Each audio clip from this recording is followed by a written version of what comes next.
4 and 1, 4 and 1, 4 and 1, 4 and 1. Better than the Packers, better than the Steelers. Fuck you, motherfuckers. Ha ha ha ha. Lads, here we are. Week 5 review, Week 6 preview. We are just over 1/3 of the way through our regular season. Remembering top 3 from each division, straight through the playoffs, next best record, and also most overall points to make it there.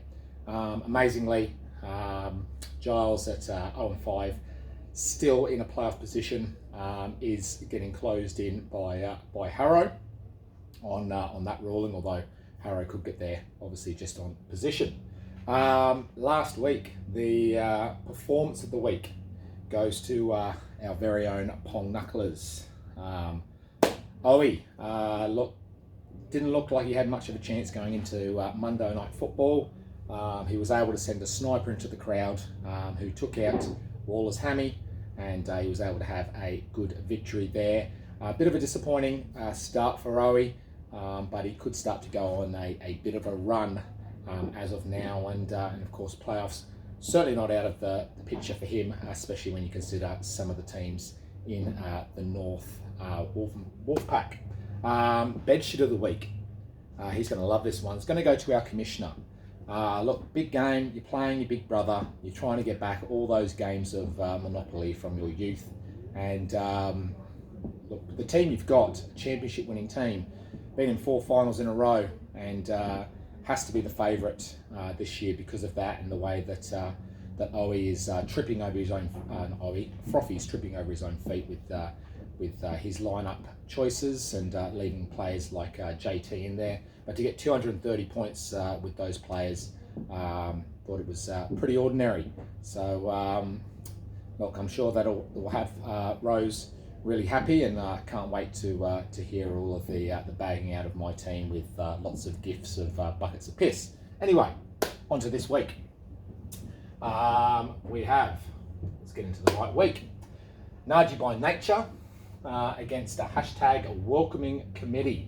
As I look through this team, into the very first week of buys, and obviously you start missing out on big players. Devontae Adams for me is a big out this week. I do feel I've got a lot of depth though, so I'm feeling fairly happy moving forward here. Going to be a close matchup.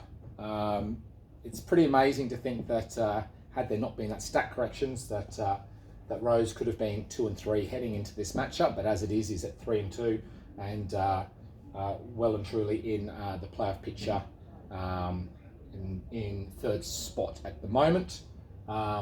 Obviously scored really well each week, apart from last week. So I feel like this one's going to probably come down to, your Monday night matches again, seeing where those points are at there. Let's hope I can pick a kicker that gets over 5 points. Next up, the class of 22, going up against the Streets of Avalon. Now this is a matchup for Matt that will leave him quaking in his boots. Usually Rich can be towards the bottom of the table, and Matt could be going for a ship, and somehow Rich is able to knock him off. Huge game for Matt in this one, for him to keep touch with those playoff positions, with DJ getting out to a 4-1 spot. So he's going to need to make sure that he's got the right team lineup out to get past Rich's witchcraftery that happens around this time. All right, a couple of teams that are in really good form. B-League's worst team ever. Currently at 0-5. This is, of course, Street Gates, as we know. Each matchup that James has, if he's able to beat the person on that week, and that person needs to do a streak, film it, and send it on to our group chat. If he goes 0-14, loses every match in the regular season, James will be seeing your naked ginger hairy butt running down the hallway. What can I say about Frothy? I mean, he would have lost to pretty much anyone last week. He just happened to play Rich, who wasn't able to get over 200 points, and Frothy was able to have a big game out of Jacobs and Carlson. Look, James, this is probably one of a couple of really good opportunities for you to get out of streaking. And look, we know Frothy likes getting his junk out, so it might not be the worst thing in the world if he is doing it. With the way the South is going though, Frothy probably needs to keep this win to keep himself within distance of getting into the playoffs. I don't think he's scoring enough points to get in via that way.